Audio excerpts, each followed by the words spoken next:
Anda kembali dalam IDX Second Session Closing pemirsa, dan kita sudah sampai di segmen terakhir. Memang cukup banyak pertanyaan yang masuk melalui WhatsApp interaktif pada sore hari ini. Kami akan berupaya untuk mengulasnya kembali bersama dengan Bapak William. Dan tadi kita tertahan di pertanyaan Pak Tony dari Jakarta soal Garuda Indonesia punya di 424. Lebih tertarik untuk 1 bulan ke depan, peluangnya seperti apa? Secara teknikal ada potensi untuk rebound namun terbatas sampai dengan target 352. Secara teknikal kita masih melihat nih potensinya belum berbalik arah menguat ya. Jadi rebound ini masih terbatas. Untuk 1 bulan ke depan saya belum tahu juga. Maksudnya apakah nanti akan ada sentimen yang menekan atau enggak. Tapi untuk teknikal cuma estimasinya cuma sampai 352. 352 terbatas ya? Disarankan tidak bagi yang belum punya beli lagi di 320 saat ini level closing dengan pelemahan 1,84%. Ya untuk swing trading sih boleh. Oke, swing berarti nggak terlalu confirm ya menjadi favorit dari Pak William. Baik, Bapak Anggiat dari Bekasi, selamat sore. Menanyakan salah satu emiten yang paling banyak mendapat respon sore hari ini adalah Antam. Beliau punya di 2.600, peluangnya seperti apa? Ini sekaligus akan menjawab pertanyaan-pertanyaan Anda pemirsa mengenai Antam. Jadi kalau untuk Antam ini dia udah 2 hari ada resisten di 2520 belum berhasil lewat. Kalau misalnya seperti ini, buat yang belum punya sih strateginya buy breakout gitu ya. Jadi dia breakout 2520 baru buy. Untuk target dia potensial upside-nya sebenarnya tinggi. Jadi memang yang diperlukan breakout dulu dengan potensial upside-nya sampai dengan 3090 untuk Antam ini. 3090 ya? Oke. Peluangnya adalah beli ketika dia break 2520 karena trennya akan kembali menguji 3000. Tapi kalau tidak break di 2520, sebaiknya jangan tambah posisi. Jangan tambah posisi dulu, dan untuk in case harus stop loss itu lakukan ketika dia menurun di bawah 2000. Di bawah 2000 cut loss saja untuk Antam. Trennya saat ini yang terbentuk dari Antam ini pola apa? Karena suka PHP nih ya, turunnya cukup dalam, kemudian ada naik signifikan, tapi agak jauh dengan level tertinggi yang sempat dicapai dan termasuk yang paling populer di Januari 2021 Antam, paling populer bahkan. Oke, kalau untuk tren sih sebenarnya dia menurun. Kalau untuk pattern, in case dia bisa lewatin 2520 tadi, dia akan membentuk pola yang namanya flag, yang mana itu adalah pola bullish. Jadi memang untuk konfirmasi pola tersebut harus breakout dulu. Oke, itu dia ya. Kuncinya adalah di 2520. Kalau ini berhasil di break, kita bisa berharap ke 3090.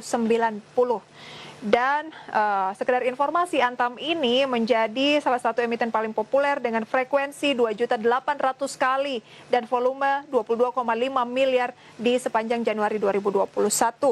Itu dia rekomendasi untuk Antam. BRIS juga cukup banyak ditanyakan pada sore hari ini. Dari Pak Susilo di Blitar mewakili penanya mengenai BRIS, peluangnya seperti apa untuk long term katanya? Untuk BRIS long term, kalau untuk long term sih kita melihat efek dari mega merger itu bagus banget sih. Cuman untuk teknikalnya dia masih ada pergerakan menurun. Supportnya itu pada 2490. Jadi selama di atas support ini sebenarnya di hold aja nggak apa-apa karena masih ada potensi untuk penguatan. Itu aja yang perlu diperhatikan. Dan untuk penguatannya kita estimasikan target terdekat pada 3240. 3240.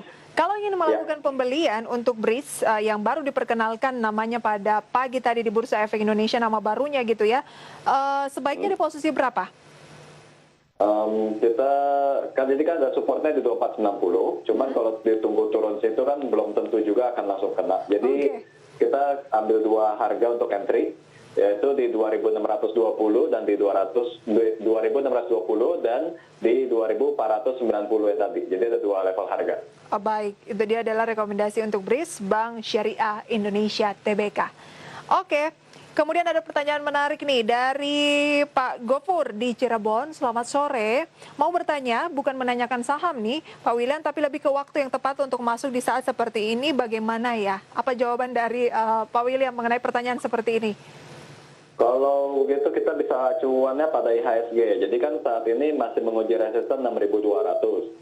Jadi kalau secara teknikal sih lebih baik confirm dulu biarpun agak terlambat. Jadi ketika IHSG breakout dari 6.200 baru bisa disarankan untuk mulai melakukan pembelian saham-saham misalnya yang di caps atau yang second liner. Karena ketika satu pola teknikal terkonfirmasi kan orang lain juga akan lebih optimis untuk melakukan pembelian, sehingga potensi penguatan dan likuiditas saham akan meningkat di saat seperti itu. Oke, jadi yang baru memang agak ragu-ragu untuk masuk ke market, apalagi yang mungkin masih awam gitu ya, dengan kondisi konsolidasi saat ini mungkin kurang cocok, lebih cocok ke nanti kalau misalnya tren dari IHSG sudah berbalik menjadi positif, itu ketika break di 6.200.